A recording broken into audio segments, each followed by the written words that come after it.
how do you reconcile it, right? Like, where do you go, okay, am I defending these bad guys or who are alleged bad guys? Is it hard to stomach it? And, I mean, don't get me wrong. I have a cell phone that's made by child slaves, okay? I use it every single day, and I fucking love it. I'm no good person. We're all part of bad shit. True. How do you reconcile the proximity do you have to it? I found it to be pretty easy. There's two sides to every story. I really have. It's not difficult. Go. How? I found it harder to sleep when I was a prosecutor than when I've become a defense attorney. Why? Go on that. Well, that's just how I'm wired. I'm wired a little bit differently. Just to break this down for people that are listening or watching right now. So you used to be on the other side. You used to work for the state trying to convict the drug dealers. Now you're working for the alleged drug dealers and cartel bosses, et cetera, or people doing these type of crimes, and you're trying to make sure the state can't convict them. Correct. And you said it was you said it was tougher to sleep when you were trying to convict the bad guys than trying to get them off? That's just me personally, and I'm definitely in the minority on that, but I saw from the inside, and look, there's great work to be done as a prosecutor, and there's some really bad people that should be in jail, and there's some bad people that I put in jail or helped put in jail.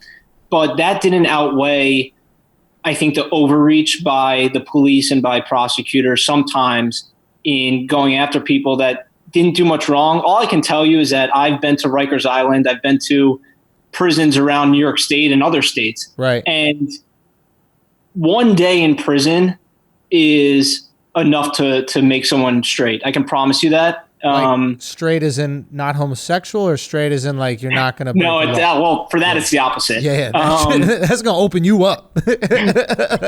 One day is enough in prison. It's enough to put someone on the straight and narrow. I've seen people that think they're hardened criminals and have done something which a lot of people would consider bad, and they look like a bad person. And I visit them after they've spent their first 5 days on Rikers Island. And I can tell you right now, they'll never jaywalk again in New York City or elsewhere because it's a terrible place. And you don't think it's kind of like getting a speeding ticket where like right afterwards you go, I'm never speeding again. And then you drive the speed limit for an hour. You're like, fuck this. That doesn't do anything because you just got let off. But that's what I'm saying is when you go to jail or the threat of jail is there, it's a whole different ballgame. And people toss around these sentences like 3 years for this amount of drugs or 5 years for having 2 guns on you.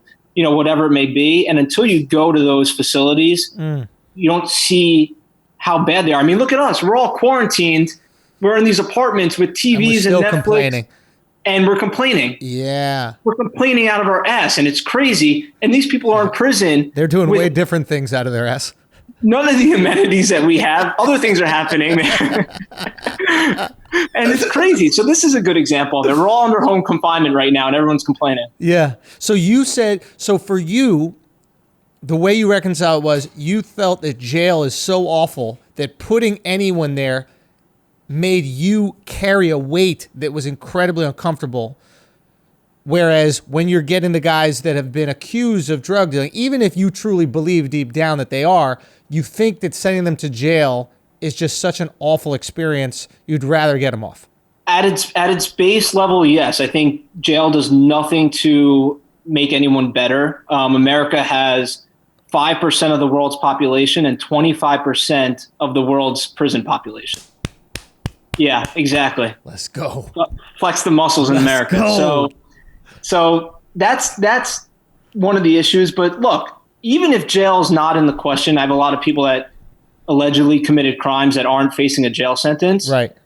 I just see the toll that it takes just getting arrested and being put through the system.